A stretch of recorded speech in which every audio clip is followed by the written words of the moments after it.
you use layered production music like stack tracks or a royalty-free CD library like Backtracks, you may find that even though you're offered a variety of songs in various lengths, you still need to tweak a song to make it fit your project's needs. So this week on AudioBuzz, we'll show you some cool ways to create unique music for your productions by creating your own loops.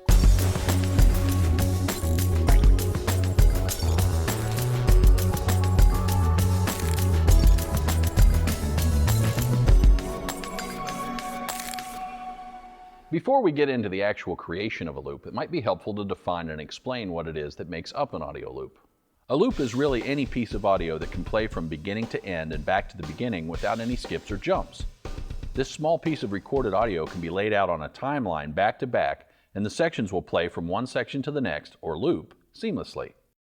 The content of the loop can be as simple as a rhythmic drum part that repeats several bars, or more complex, like a complete section of a full mix.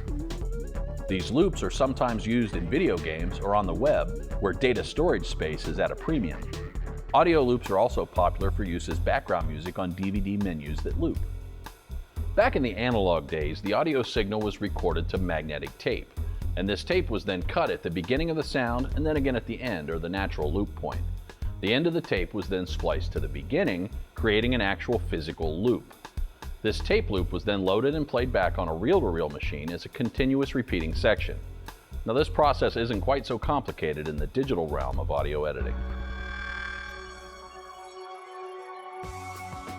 Most standalone audio programs have some form of looping built in these days. One of the most notable is Acid Pro from Sony, but others such as Sonar, Audition, and Soundtrack Pro have feature sets that make working with loops easy. Let's take some of our musical elements from Sound Effects 2 and see how we can turn them into loops, and then combine them to make new elements for our projects.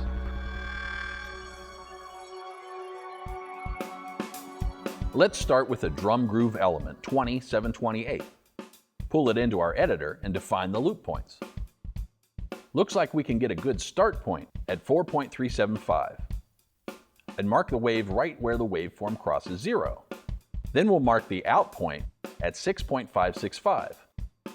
Highlight the selection, check the loop playback box, or hit Q as a shortcut, and check the playback. Sounds good. Now let's trim off the ends of this file. Open the Special Edit Sample dialog and change the sample type to sustaining. This adds metadata to the file which describes the attributes of the file. Metadata is information that's useful for determining the tempo of the file and how many beats are included. Once we have this for each file, it'll make it easier to match various files. Save the file and make sure you check Save Metadata with File to keep this information with the audio file. Now we'll take an electric bass element, 20-826, and define its loop, as well as trimming off the note at the beginning and adding silence to the end to make this thing 3 seconds.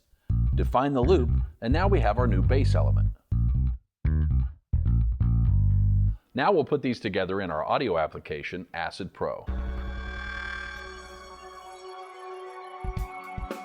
Since we saved the metadata with the file, each part will show up in the program as a loop. Since Acid sees the file as a loop, we can just grab the end of the file and pull it down our timeline, and the program will do the work of making it loop. If we combine loops, we can make new compositions. We'll use the drum loop as is and pull the bass loop out to basically include a riff and a half. Let's hit these on the 1 and 3, then pitch shift the next loop up a third by hitting the plus key 3 times, and then place the last loop on the 7. Now we have a new drum and bass riff.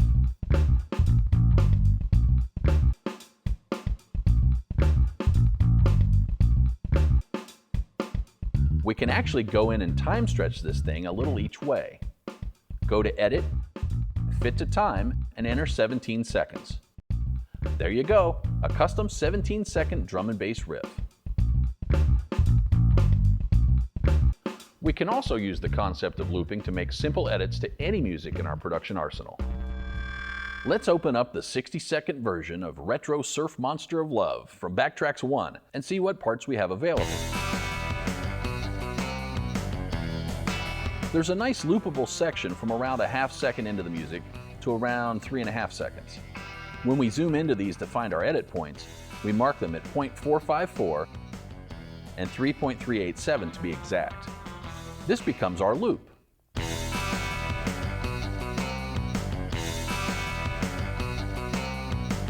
The end of the song makes a nice part to keep. We'll define that at 56.088 out to the end.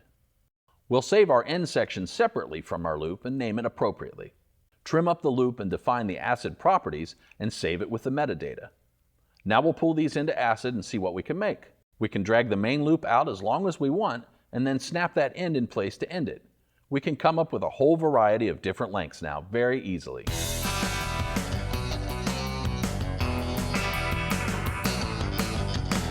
So start experimenting and remember to have some fun along the way. Make sure you save everything you do, and before you know it, you'll have your own collection of unique loops and songs that you can use to amaze your clients. Thanks for watching AudioBuzz. See you next time.